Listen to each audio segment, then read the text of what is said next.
Alors dans cette leçon, nous allons parler de la commande sudo. La commande sudo permet à un utilisateur régulier sans privilège d'exécuter une commande en tant que root ou un autre utilisateur. Alors, par exemple ici, si j'essaie d'installer le paquetage Nmap en tant que simple utilisateur, Linux va tout simplement me refuser de le faire. Comme vous pouvez le voir ici, Linux me dit pour l'installer, il faut avoir le même niveau de privilège que le super utilisateur. Alors, ça veut dire qu'il faut être root pour pouvoir installer un paquetage sur le système. Alors ici, je suis connecté en tant qu'utilisateur Eugène et le compte Eugène, c'est un compte super utilisateur. Ce compte est dans le groupe will qui par défaut a les mêmes niveaux de privilèges que le root dans le fichier sudo. Ok, donc je peux installer Nmap en tant que root en utilisant tout simplement sudo. On fait sudo suivi de la commande pour installer Nmap ici en tant que root.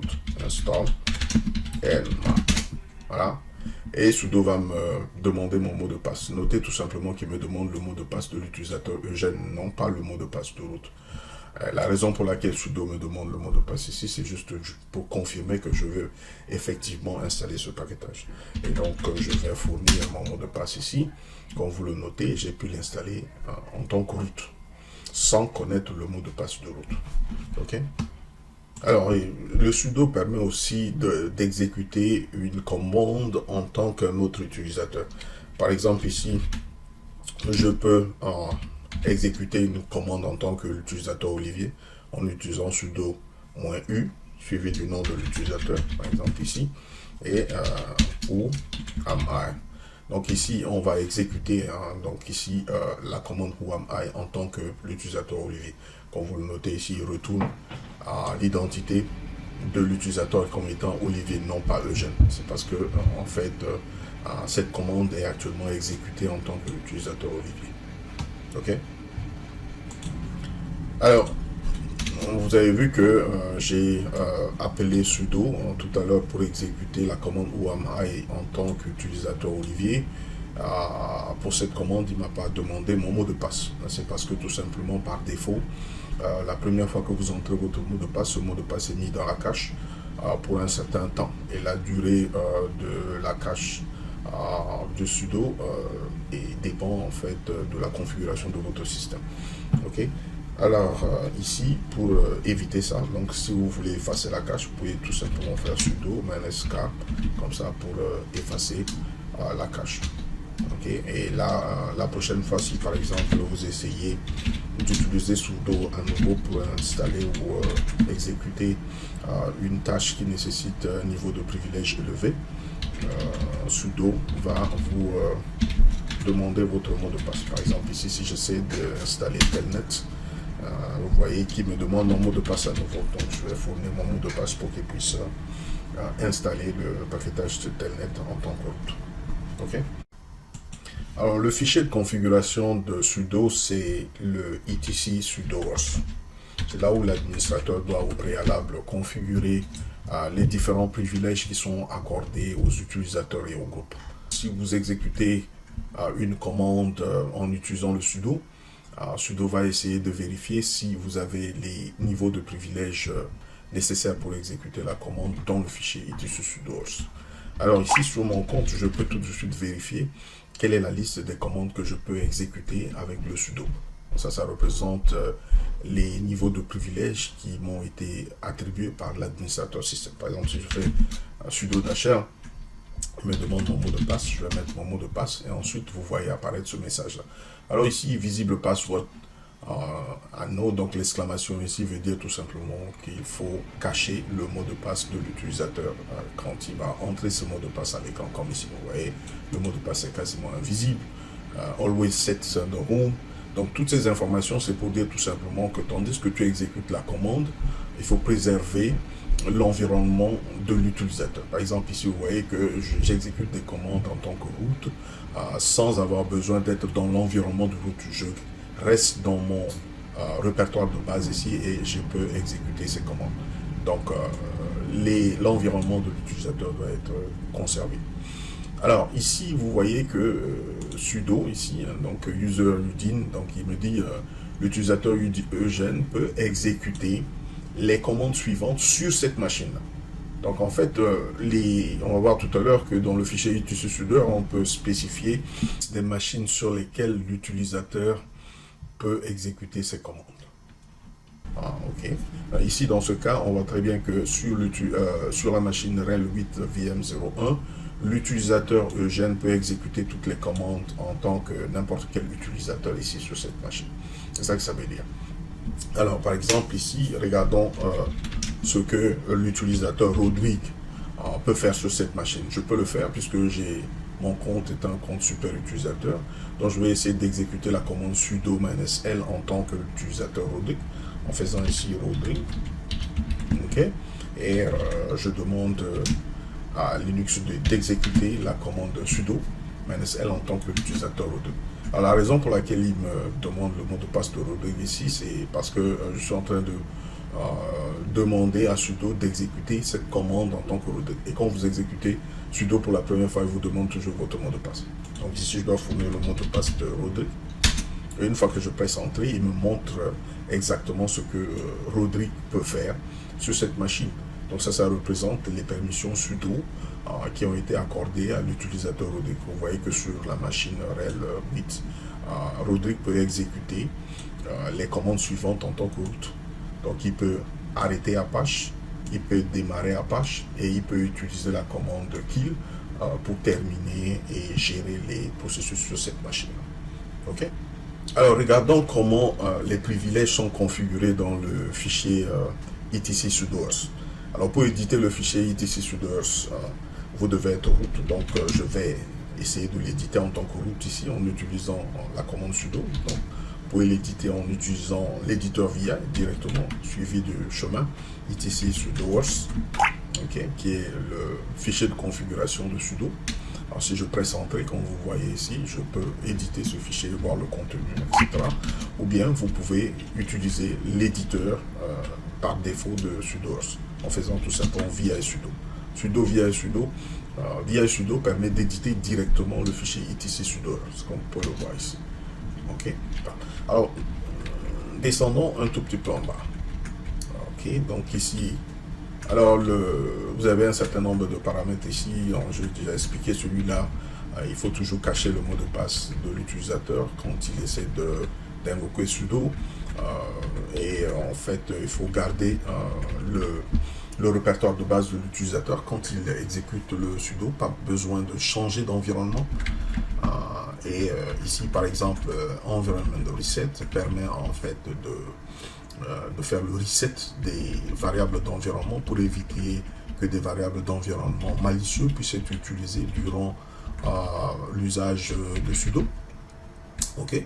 Et tout à fait en bas ici, vous avez en fait les déclarations des privilèges. Par exemple, vous voyez que le root, le premier all représente les machines. Donc ici, ça veut dire tout simplement que le root peut exécuter toutes les commandes sur toutes les machines. Le deuxième all ici représente les utilisateurs. Par exemple, je peux exécuter une commande en tant qu'un autre utilisateur. All ici, ça veut dire que le root peut exécuter n'importe quelle commande comme un autre utilisateur. Comme n'importe quel autre utilisateur sur cette machine. Et le troisième all représente tout simplement la liste des commandes. S'il met ici all, ça veut dire qu'il peut exécuter toutes les commandes. Alors ici, on voit le cas de l'utilisateur Ansible. Ansible peut exécuter une commande comme n'importe quel utilisateur sur toutes les machines sans mot de passe. Donc vous voyez que par exemple avec le sudo par défaut, si vous essayez d'exécuter une commande avec sudo, il va vous demander votre mot de passe. Mais en mettant ici no password 2.org, ça veut dire que pour toutes les commandes, l'utilisateur Ansible n'aura pas besoin de fournir son mot de passe. Il a juste besoin de mettre sudo devant la commande pour automatiquement exécuter la commande en tant que root. Donc ici aussi, même chose pour Olivier. Olivier peut exécuter toutes les commandes comme n'importe quel utilisateur sur toutes les machines ici sans avoir besoin de fournir son mot de passe. Alors Rodrigue peut exécuter ces commandes-là sur toutes les machines. C'est seulement ces commandes-là que Rodrigue peut exécuter. Il peut arrêter Apache, il peut démarrer Apache et il peut utiliser la commande kill pour manager les process. Alors notez tout simplement que quand vous voulez permettre à un utilisateur d'exécuter une commande, dans la déclaration, il faut toujours utiliser le chemin complet de ces commandes. Autrement dit, sudo va les rejeter, il ne va pas comprendre. il va dire non, il n'arrive pas à trouver ces commandes-là. Donc, il faut toujours spécifier le chemin complet des commandes à utiliser dans la déclaration de vos sudo-privilèges. OK? Alors, ici, vous avez quelque chose de très important. Le groupe will, c'est le groupe par défaut qui est utilisé pour créer ce qu'on appelle les super utilisateurs. Tout membre du groupe will sur le système CentOS et Red Hat, d'accord, ont les mêmes niveaux de privilèges que le root, comme vous voyez, all. Ça veut dire que tout membre du groupe will a les mêmes niveaux de privilèges que le root. Donc, si vous voulez créer un super utilisateur, il suffit de créer l'utilisateur et de l'ajouter dans le groupe secondaire will, qui est un groupe par défaut qui existe sur toutes les machines Red Hat et CentOS, etc. et Fedora. Donc, en mettant l'utilisateur dans le groupe secondaire will, vous êtes en train de faire de cet utilisateur un super utilisateur. OK? Alors, regardons un peu comment on peut créer, en fait, attribuer des privilèges sudo à un utilisateur. On va prendre un exemple simple ici. Pour l'utilisateur Jean, par exemple, je vais dire tout simplement Jean ne peut exécuter que les commandes suivantes. Par exemple, sur la machine RHEL 8 VM01. Donc, ici, pourquoi spécifier une machine? C'est parce que au départ, quand on a créé les fichiers sudo, c'était pour centraliser en fait les polices de sécurité.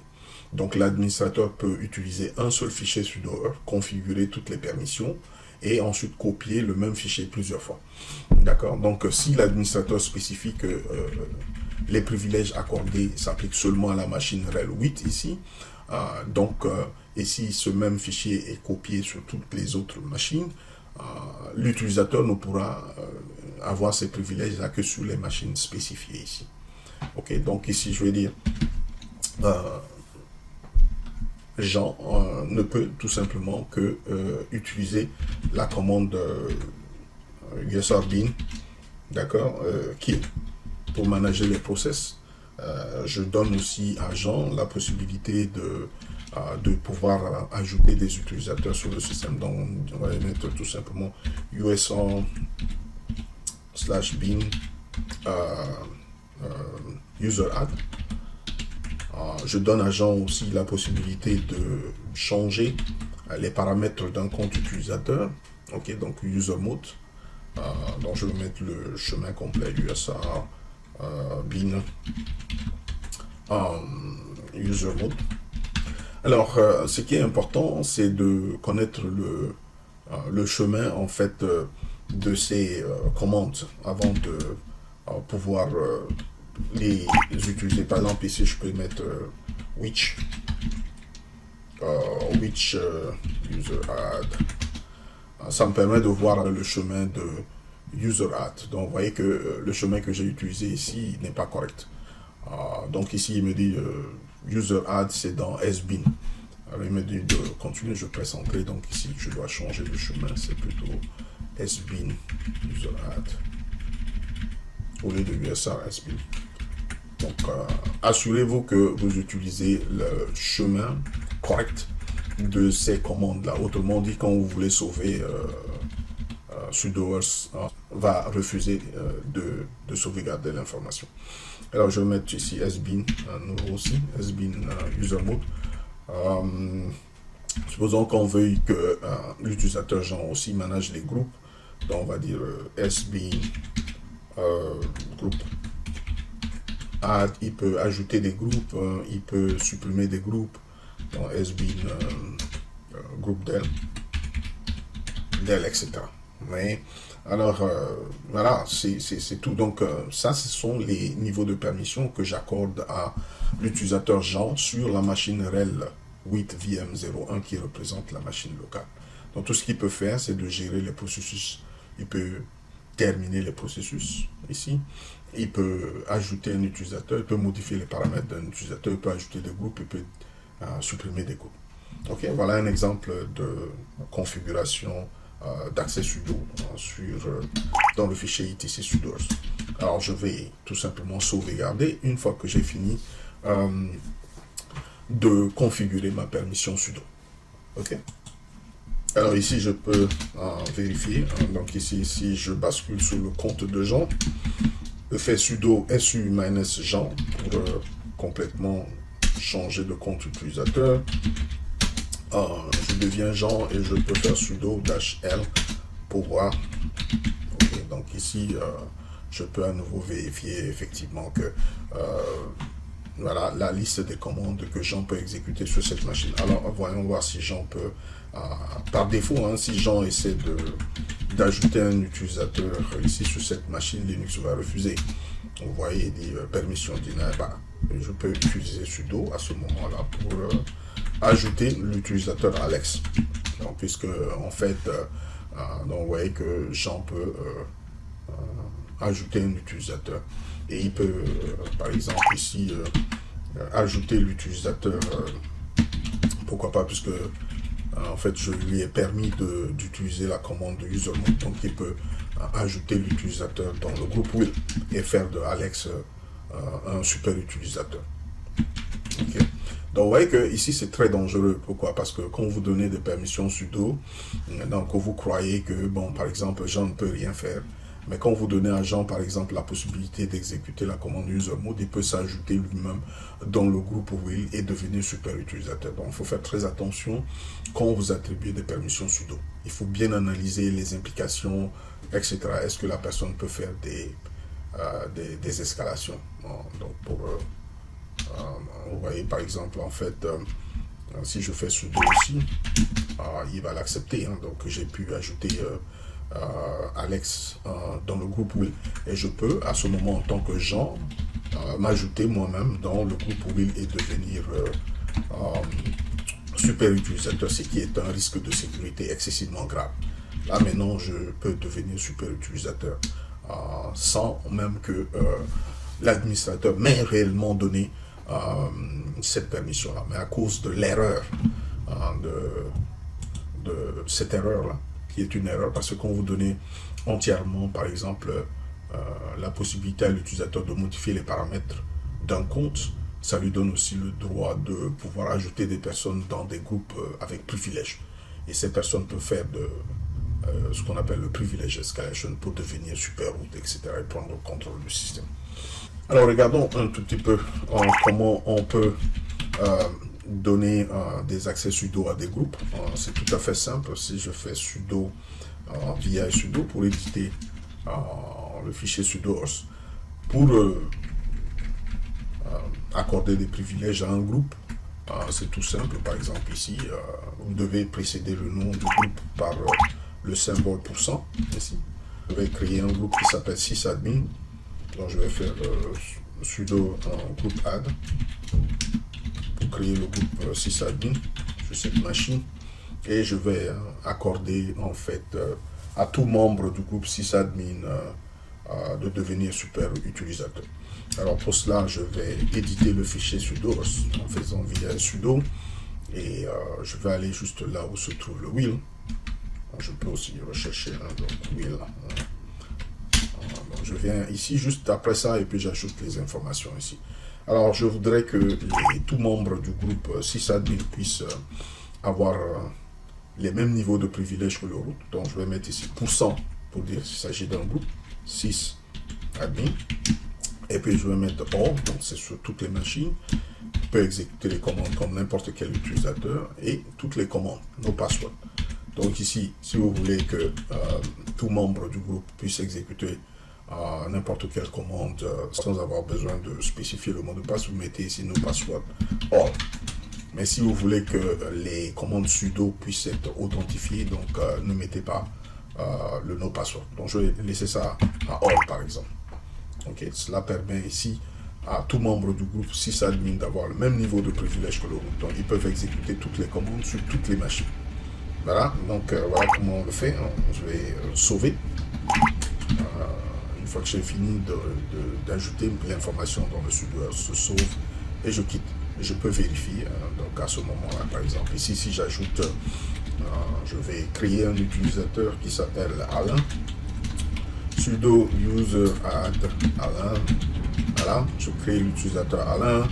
J'ajoute l'utilisateur Alain sudo user mode. S-E-G-I. Dans sysadmin, voilà, Alain. Donc cela permet à Alain de devenir super utilisateur, puisqu'en fait, le groupe sysadmin a les mêmes niveaux de privilèges que le root. Alors, vous voyez par exemple ici, si je bascule sur le compte de Alain, sudo su Alain, et je deviens Alain, et là maintenant je peux vérifier que Alain a tous les pouvoirs. Est-ce qu'il peut supprimer le paquetage telnet? Non, remove telnet. Ok. Donc vous voyez qu'il me demande le mot de passe de Alain. Bon, Alain n'a pas de mot de passe, c'est ça le problème. Je ne l'avais pas défini. Je dois pouvoir mettre sudo password Alain. C'est le password initial, si vous voulez. Donc je vais donner un mot de passe à Alain. Voilà. Le compte de Alain est configuré avec un mot de passe. Maintenant, je peux basculer à nouveau vers le compte de Alain. Sudo su-Alain pour devenir Alain. Et ensuite, vérifier que Alain a la possibilité d'installer quelque chose. Voilà. Mais le mot de passe de Alain, comme vous voyez, Alain peut à ce moment installer des choses ici sur cette machine en tant que... Alors voilà comment le sudo fonctionne. Je vous remercie et à la prochaine leçon.